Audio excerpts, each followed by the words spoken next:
కూడా గుర్తుపెట్టుకోరు. ఇక దాంతో పాటుగా ఇంకొక అంశం ఏంది, ఓ అన్నా రేవంత్ ప్రభుత్వంలో ఏం నడుస్తుంది, పేదోడికి ఒక న్యాయం, బలిసినోడికి ఒక న్యాయం. ఇది నిజం.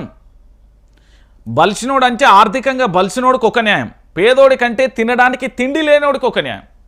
ఎస్, ఇది తెలంగాణలో జరుగుతున్న వాస్తవ దృశ్య రూపం. ఎవరు అవునన్నా ఎవరు కాదన్నా ఎవరు ఏమన్నా ఇది సత్యరూపం. నేను చెప్పేది అక్షరాల నిజం. ఎందుకు చెప్తున్నానో తెలుసా? నిజంగా చెప్తున్నా.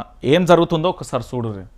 పేదోళ్ళ ఇండ్లు డమాల్, పెద్దోళ్లకు సలాం జీ హుజూర్ అంటున్నారు. ఎవరు, ఎక్కడ, ఏంది?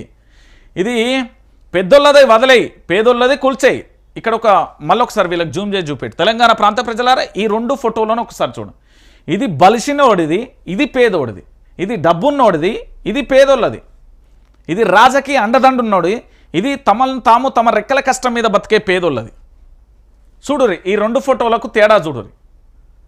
పేదోళ్ళ ఇండ్లు మొత్తం కూల్చేస్తారు, పెద్దోళ్ళకు మాత్రం సలాం చేస్తారు. ఇది ఎక్కడ జరిగింది ఒకసారి చూడు. ఈ ఫోటో చూడండి. ఇది రాజేంద్ర నగర్ నియోజకవర్గంలోని కొత్వాల్గూడ పరిధిలోని భూమి. ఒకటి అరా కాదు, ఏకంగా 52 ఎకరాల ప్రభుత్వ భూమి. కానీ బడాబాబులు ఆక్రమించారు. డాక్యుమెంట్లు చూపించి న్యాయస్థానాలను ఆశ్రయించారు.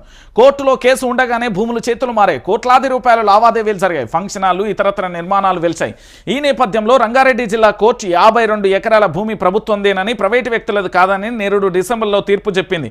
ఆ వెంటనే కేసును గెలిచాం, భూమిని కాపాడుకునేందుకు చర్యలు తీసుకోండి అంటూ ప్రభుత్వ న్యాయవాది రెవెన్యూ అధికారులకు లేఖ రాశారు.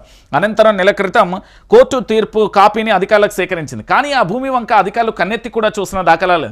కేవలం ఒక బోర్డు మాత్రమే ఉంది. అది కూడా నిర్మాణదారులకు ఇబ్బంది కలగకుండా ఓ పక్కన పాతేసి చేతులు దులుపుకున్నారు. ఆ భూమిని స్వాధీనం చేసుకోరా అని నమస్తే తెలంగాణ ప్రశ్నిస్తే ప్రతి ఒక్క అధికారి చెప్పే సమాధానం ఒకటే, ఉన్నతాధికారిని అడగండి. ఈ ఫోటోలో ఒక చిన్న ఇల్లు కూడా అదే నియోజకవర్గంలో వత్తినాగులపల్లి 132 సర్వే నెంబర్లో భూమి. ఓ నిరుపేద కుటుంబం మోసపోయి కొనుగోలు చేసిన 60 చదరపు గజాల స్థలంలో నిర్మించుకున్న రేకుల షెడ్. కానీ పెద్దల ఆక్రమణలపై చర్యలు తీసుకునే అధికారులు చిన్న గదిని మాత్రం కూల్చేసి నిరుపేదలకు నిల్వ లేకుండా చేస్తారు. ఈ పేదల కొంపలపైకి బుల్డోజర్లు పోవడం ఏంటి, ఆ పెద్దోళ్లకు కనీసం నోటీసులు ఇవ్వడానికి అధికారులకు చేతులు రాకపోవడం ఏంటి అనేది ప్రధానమైన అంశం. ఇక దీని గురించి చెప్పాలి, శానుంటుంది కథ. ఓ కొడుకు, సామాన్యులపైన సర్కారు ప్రతాపం, పెద్దోళ్ల జోలికి వెళ్లేందుకు జంకుతున్న ప్రభుత్వం, అధికార యంత్రాంగం. కొత్వాల్గూడలో 52 ఎకరాల ప్రభుత్వ భూమిని నిర్ధారించిన కోర్టు తీర్పు కాపీని అందినా కూడా 250 కోట్ల భూమిని స్వాధీనానికి సర్కారు వెనకంజ. ప్రైవేట్ వ్యక్తులకు ఇబ్బంది లేకుండా కేవలం బోర్డు ఏర్పాటుతో సరి అంచు కూడా చూస్తున్న పరిస్థితి కనబడుతుంది.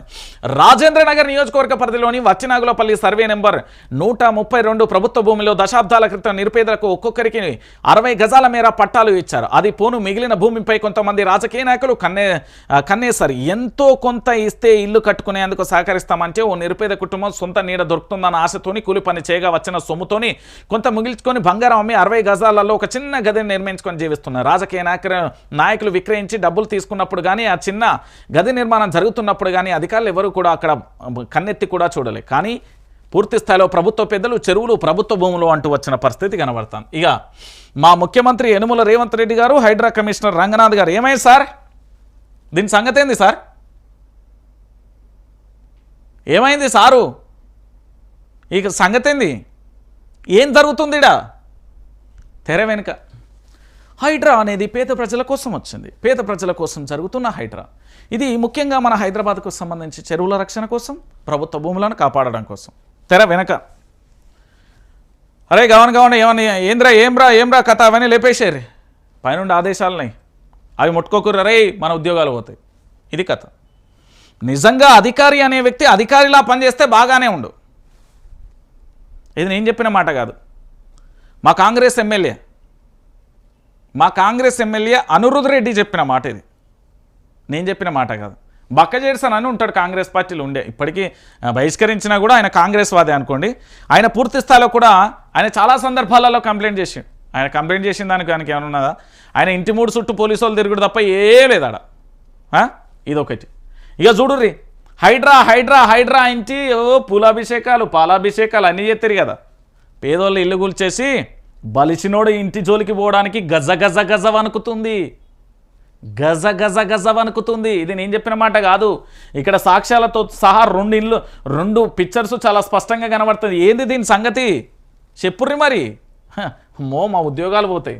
ఎంత ఇచ్చిర్రు, ఎంత తీసుకున్నారు, ఏమైందాడ, కోర్టు ఏం చెప్పింది, దాని సంగతి ఏమీ లేదు. దాని తర్వాతనే ముచ్చట.